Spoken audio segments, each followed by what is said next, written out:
Hi everyone, this is Eric Anderson, host of YXE Underground, and I am with the wonderful and amazing Lisa Greig. We're doing another Walking with Lisa episode. But Lisa, where are we at the moment? We're inside where it's nice and warm and not windy. So when I pitched this series to you, I really wasn't thinking about how most of the podcast lies in wintertime. So, we'll walk when we feel like it. Is that okay? Yeah, I think summer us had the best intentions, but winter us are much more realistic, even if it's mild here. Yes. We choose to be warm. Summer us, yes, because I did pitch this to you in June, and then it was nice in June. Yeah. And it's cold and windy today. Yeah, this is how we choose ourselves. It's okay. Here we go. Yeah. Oh, I feel better already. Lisa, first of all, before I ask you what's on your mind, congratulations on being on the cover of Bridges magazine. Congratulations on the story written by Julia Peterson and the photographs by Michelle Berg. Everything was just lovely. So how did you feel about the story? Oh my gosh, thank you for that. Honestly, I can struggle sometimes with the story, and that spotlight can be quite uncomfortable. But the writing, Julia, they were beyond incredible. To be able to sit down and have that conversation and have somebody create such a piece of art out of that. I felt very seen in the writing, and they did such a wonderful job. And Michelle did an excellent job, as she always does, taking photos. And so it was a great opportunity, and it was an enjoyable experience. Oh, that's very nice to hear, because I think sometimes it is unnerving when you give an interview, especially for a longer feature, and then the interview's done and it's out of your control now, isn't it? It is. Yeah. And you're just you're hoping that you said what you wanted to, and it could be summarized appropriately, and that the essence of what who you are and what you're trying to say is captured. And Julia nailed that. So I'm just so grateful for the work that they did. Oh, that's awesome. Lisa, what's on your mind? Oh my gosh, again, so much, but so little. I, was thinking about what we could kind of talk about a little bit today, and I think with it being end of November, the holiday season that is upon us is probably what is on my mind.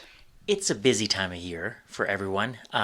It just gets frantic and busy, and even though there's not snow on the ground, there's Christmas music and there's Black Friday deals coming up, and it's there's a lot of stuff going on. So when you think of the holiday season, what comes to mind? You're smiling. I know, right? Again, this is going to be so Scroogey of me, and I love the holidays. Our family celebrates Christmas. We have 2 little boys, so there's all of the hype around it that I'm here for. But I think so much about the pressure and expectations around the holidays, and with that coming, whether that be personally and professionally with workplaces, and just thinking about, the demands, the way we can get sucked into Black Friday sales. And I just want to say sales aren't sales if they're not in your budget. And that overspending and then wanting to deliver, and then also our calendars and how quickly they become so full with things that maybe we don't even want to be doing. But it's hard to say no at this time of year, isn't it? It is. I was joking with many, and I mean, this is a meme that goes around, but it's I've tried to put the no in November this year more than I ever have. But then it's funny, because if Ross is actually listening, he will be like, but you literally just sent me a text today, Lisa, that says, hey, just as a heads up, there's so much coming in for the holiday season, and I really want to say yes to everything and all the invites, ha, ha, ha, ha. But also recognizing the demands that puts on our household too, whether it's just me going, the both of us, finding a babysitter, being away from the family. But just there's so much pressure around the holidays. And I think there's also that pressure that we're supposed to be joyful and excited and happy and the twinkling lights, but also maybe we're really struggling. And I think for those of us who, whether it's that seasonal affective disorder that is kicking in because it's darker, or we're in some hazy fog of whether it's depressive mood or simply depression, and you see all of the sparkle around you, but you don't feel it, that is hard. And I think I just want to hold space for that's okay. So making sure that you're acknowledging that in yourself, that, hey, this season's hard for me. That's okay. There might not even have to be a reason why. And making sure that you're carving out that time where you can just find stillness and quiet and just simple and chaos and busy, and for many, like extravagance. That is such a striking visual when you said how if someone might be struggling and yet they see the sparkle of all the joy and the lights and the colors and the Santa Claus Day parades and all, like, there's so much happening around, and yet that must be, it's got to be hard though for people when they're so, it's kind of everywhere at this time of year, isn't it? And I find too that it starts earlier and earlier too, like, the day after Remembrance Day, it's like it's stuff's up already. It must be hard for some people. I imagine, and I think that rallying to do it. But I think the other part is we were just talking about this on the weekend with a group of girlfriends, that like, if it brings you joy, you should do it. So if you are somebody, again, who does put up a tree and you want to put it up on November 1st, do it. If it's December 1st, do it. If it's not at all, don't. Like, I think we have to start really sitting in like what is serving us, as opposed to, what's everyone else doing. Because again, it goes back to like, what are we seeing and what are we scrolling? And you're going to see these beautifully curated Christmas trees if that's what you're looking at, and the gifts wrapped. Or I saw a great meme today that was like, it's like, Karen, if you ask me one more time if I'm ready for Christmas, like, I'm not even ready for today. I mean, and poor Karen, no shade at Karen, but just like that feeling of like, oh my gosh, am I supposed to be ready? Is my shopping done? Where am I at? I don't even have lists. And it's like, just like taking the pause and going, like, what's best for me? Where am I? What is our family's values in all of this? What is our budget? Normalizing, and like, I can't say this enough, normalizing use in secondhand for gifts. I think, and I'll just use proper language, because, kids could be listening, but I don't know, some Santas, like, well, there's one Santa, but sometimes Santa wraps presents for some houses and not others. And Santa doesn't wrap the gifts at our house. And, so for the parents listening, that can make it really easy when you're on buy and sell. Mm-hmm. And maybe you find that thing that's way cheaper. And if Santa doesn't bring it wrapped, then there's less explanations. So, like, there's little things like that that we can give ourselves permission to make it easier and follow in the budget and not compete. And I think I'm all over the place today, but while I'm on the conversation about Santa, what I want to share is something I try to talk about often is, I try to make the expensive gifts, I always encourage them to come from the parents, not from the man in red, because kids don't understand income disparity. And it's really hard when some Santas spend $400 and some spend $500. Versus it's really easy to say, well, Eric's parents can buy those expensive presents and your parents can't. And that's just something I'm like, well, I'm planting a seed, I guess. Like, I'm on the soapbox. You're like, wow, Lisa, I haven't said a word. Just like a reframe that, like, I try to think about and I try to talk about a lot is, if we could, like, there's no reason why you can't purchase your kids what you want to purchase, but they talk and, in class, but maybe it's about simplifying what Santa Claus brings and letting the extravagance be in the parents, because that is where income disparity exists. I never thought of that. Oh yeah, no, you do. Lisa has a nervous look on her face. No, that was wonderful. I kept thinking though of when I was a kid, and my mom especially. I think they felt, mom and dad, but especially mom, felt very obligated to, like, the big extravagant gifts, and I know from talking with them later on, and mom would go overdrawn on the checking account because 6-year-old Eric needed that Teenage Mutant Ninja Turtle blimp that he saw on the blimp. I know. And the pizza thrower. Yes. Oh, I had the pizza thrower too. Sadly, if I kept all those things, I probably could sell them now and reimburse mom for everything that she spent. But you're right. There is. But I hadn't thought about that in terms of Santa and parents. But you're right.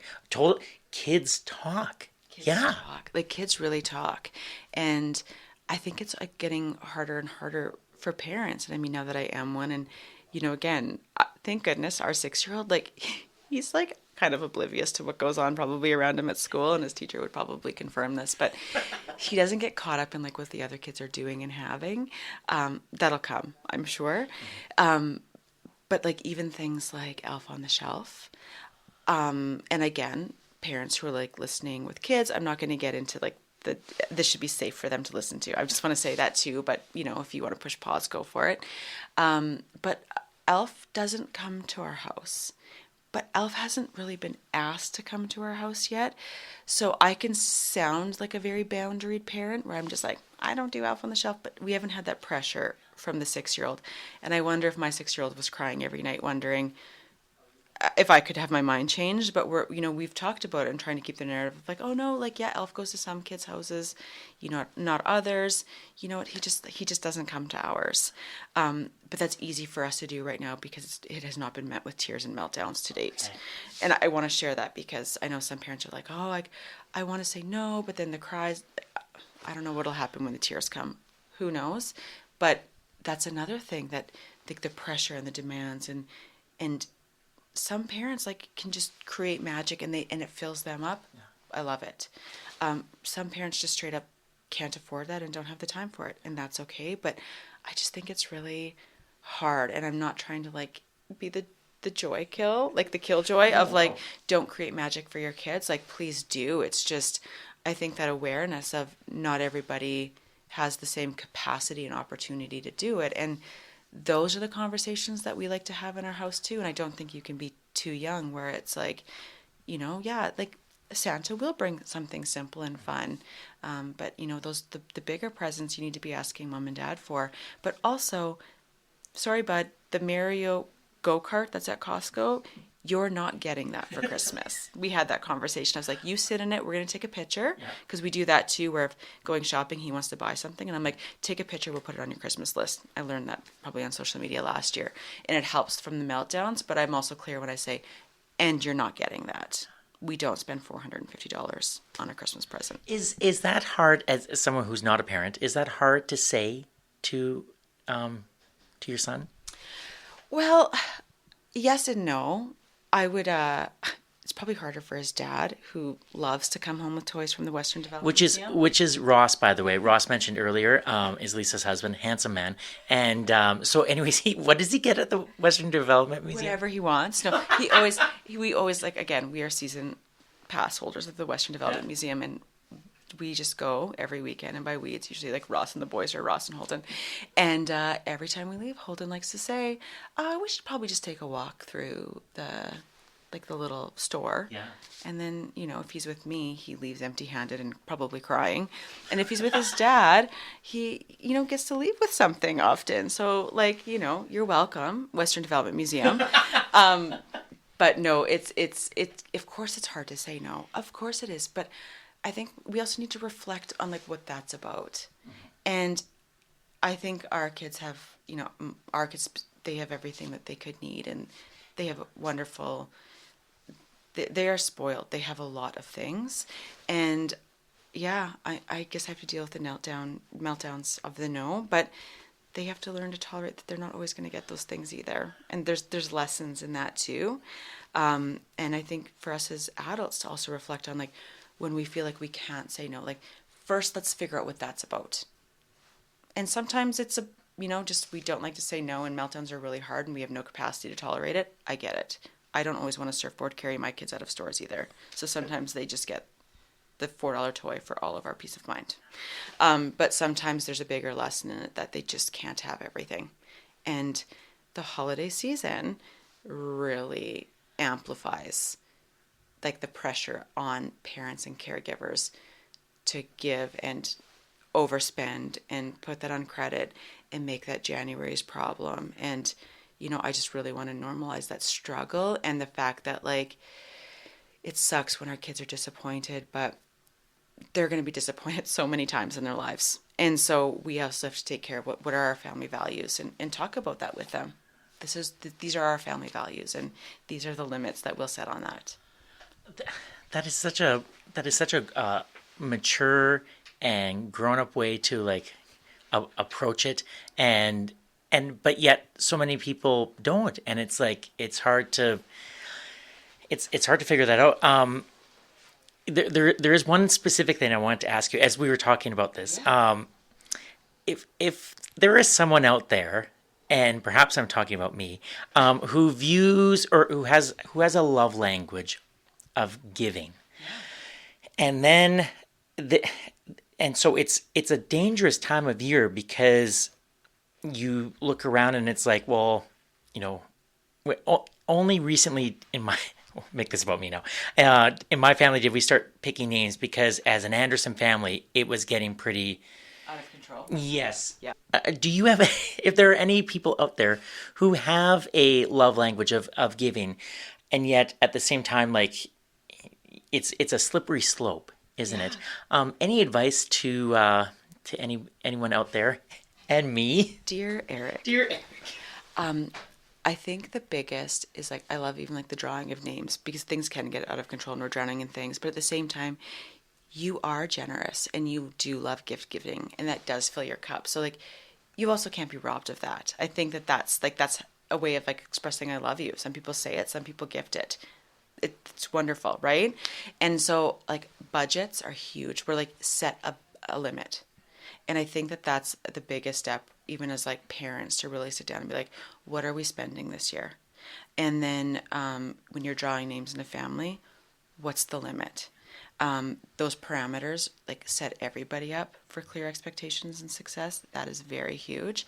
And then the other thing is, I mean, as a parent, it's like gift experiences, but more than the experience of like the family pass to, I mean, like to the Wonder Hub or the Western Development Museum and things like that, which are great.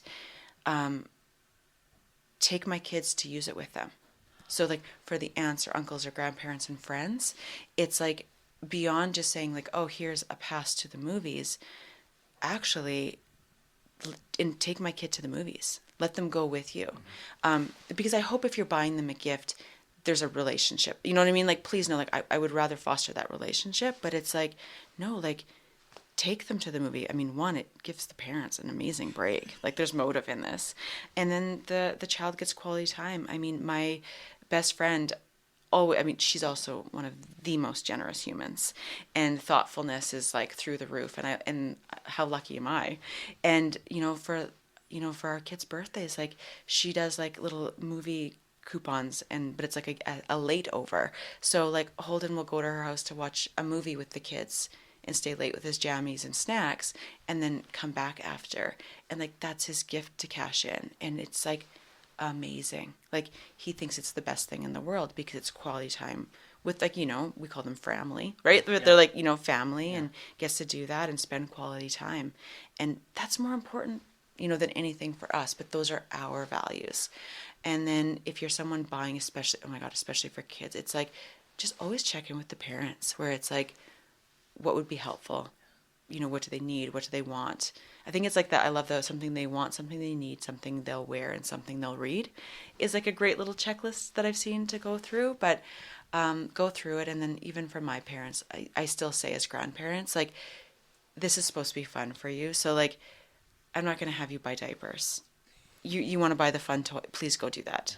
It also means then that I don't have to. I don't need the thing to come from me. I don't. But as long as, here's the list, you're getting that. If that really would fill your cup, go for it. Because that's not my thing. Like, I don't need that to feel really great. But some parents might, like, they really want it, the big item, because they want that surprise. I get it. We need to honor and respect that too.